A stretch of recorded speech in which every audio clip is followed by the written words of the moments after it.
Michel Hidalgo, vous êtes passé dans les rangs du HAC. On vous connaît surtout pour votre carrière exceptionnelle de sélectionneur de l'équipe de France, de 76 à Mais j'étais un joueur 84. aussi, hein. Mais avant ça, vous avez été un joueur et vous avez été un Hackman. Vous êtes Oui, arrivé en 1952. Est-ce que vous ouais. pouvez nous raconter les circonstances un petit peu Ben, étonnantes de votre arrivée ben, au Havre? il y a eu une finale de Normandie junior entre le HAC et puis l'US Normande où je jouais. C'était un club à côté de Caen. Et on a fait la finale à Bernay, je crois. Et ce jour-là, on y allait un petit peu. Nous, on jouait devant une équipe professionnelle. On s'est dit, bon. Et on a gagné 6-3. J'ai marqué 5 buts. Et mon jumeau, Serge, a marqué le sixième, c'est-à-dire, et c'est comme ça qu'on a été pris. Le frère à M. Périgot, qui était le président, est venu quelques jours après à la maison. Mon père a dit, vous les prenez tous les deux ou pas du tout. Voilà. Est-ce que vous voyez ça comme le match qui a changé votre vie finalement? Qui a changé ma vie, au moins de venir au HAC, parce que j'avais déjà deux clubs qui m'avaient demandé euh, dont un dans Saint-Étienne d'ailleurs.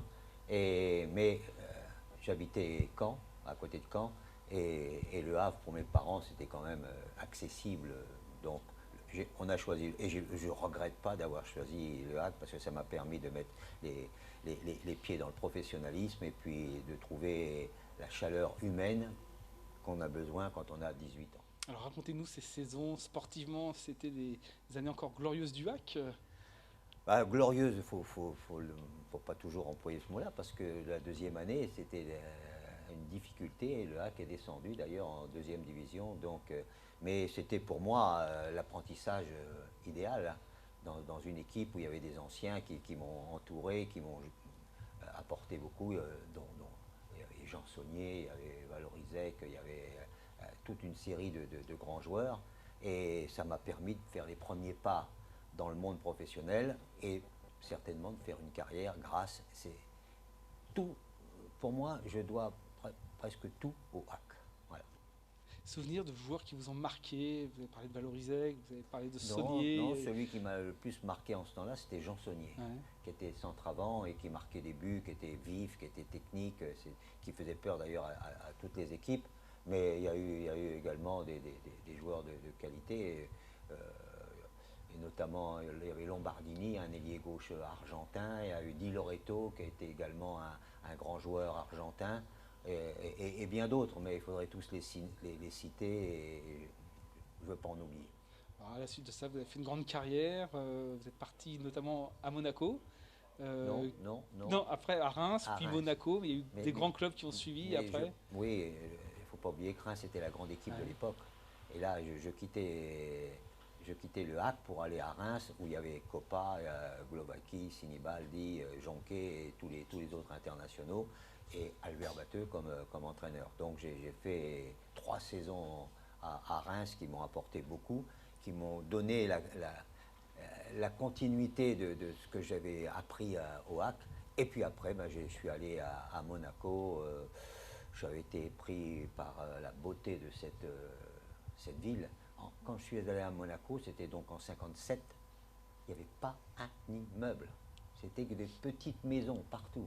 Voilà, donc Monaco, 10 ans à Monaco, et tout de suite derrière, j'ai été pris par la fédération pour être entraîneur national. Voilà. Un petit mot, ça n'a pas un lien direct avec le HAC, mais cette période de sélectionneur Ah bah qui a coïncidé un peu avec le renouveau de l'équipe après, de ça a été France. une autre vie, parce que quand on est joueur, bah, on pense à soi, on est sur le terrain. Quand on est sélectionneur, il faut penser à toute la dimension de l'équipe, à toute la dimension vis-à-vis du public français. Et donc, j'ai d'abord été l'adjoint de Stéphane Kovac, qu'on avait fait unir parce qu'il n'y avait plus de résultats en France. Et puis quand il est parti, j'ai repris le flambeau et je suis resté 8 ans et demi à la tête de la sélection. C'est moi qui ai décidé de partir parce qu'il y a un moment où et donc c'était une deuxième carrière comme sélectionneur. Voilà. Donc